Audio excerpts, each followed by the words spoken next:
শুরু করেছি মানে কি গেস্ট আর্টিস্ট হিসেবে 78 থেকে সোলসের সাথে বিভিন্ন কনসার্ট আমাকে নিয়ে যেত। তখন আমি ইংরেজি গান গেতাম। তারপরে হোটেল আগ্রাবাদে এভরি স্যাটারডে সোলস বাজাতো। তখন অনেক ফরেন কোম্পানি ছিল চিটাগংয়ে, তো ওইখানে ওদের নিজের ইংলিশ গান খুব দরকার ছিল। তো আমি টানা 5-6 মাস গেস্ট আর্টিস্ট হিসেবে গেতাম সোলস 79। তো 80-তে আমি সোলস পার্মানেন্টলি জয়েন করলাম। আর আমার সৌভাগ্য যে আমি যে বছরে জয়েন করলাম তারপরেই কিন্তু মৌলিক গানের জোয়ার শুরু হয়ে গেল সুপার সোলস, তখন আমরা বের করলাম। অ্যান্ড তখন থেকে আমার অনুভূতি তখন তো অবভিয়াসলি এক্সাইটেড, ভেরি এক্সাইটেড। তারপরে বিভিন্ন যুগে বিভিন্ন এরাতে বিভিন্ন মিউজিশিয়ান সোলসে এসছে গেছে, আমি সবার সাথে মিউজিক করছি, সবার সাথে আমার একটা আলাদা স্মৃতি আছে।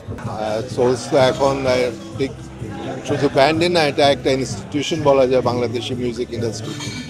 তো এক সময় এটার সাথে ছিলাম, এটা চিন্তা করে অনেক ভালো লাগে। সোলসে আমি জয়েন করি 79-এর শেষের দিকে, 84-85 পর্যন্ত ছিলাম, প্রবাবলি 84-এর শেষ পর্যন্ত ছিলাম।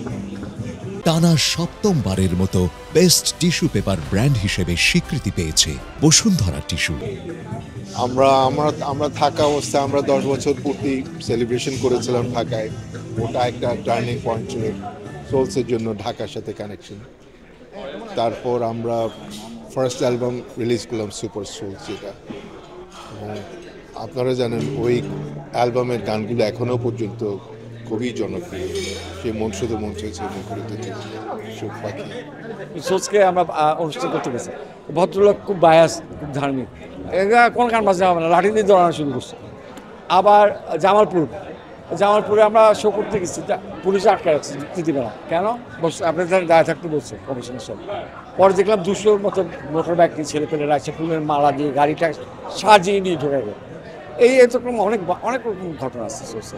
আমরা রাস্তায় যে হাঁটতে হাঁটতে গান করেছি, কক্সবাজার বিচে বসে আছি গান করতে, তৈরি হচ্ছে একটা গান, ট্রেনে যাচ্ছি গান তৈরি হচ্ছে, এইভাবেই হয়েছে আসলে। সোলস একটা নাম, একটা অনুভূতি। আসলে একটা ব্যান্ড 50টা বছর পাড়ি দিয়েছে, তাদের আজকে সেলিব্রেশন আমরা অংশগ্রহণ করেছি।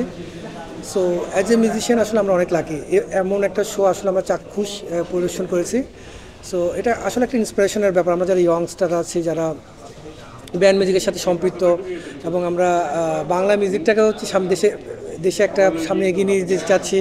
সো আমরা খুব এক্সাইটেড, এমন একটা শো থেকে আমরা অনেক কিছু আসলে শিখেছি।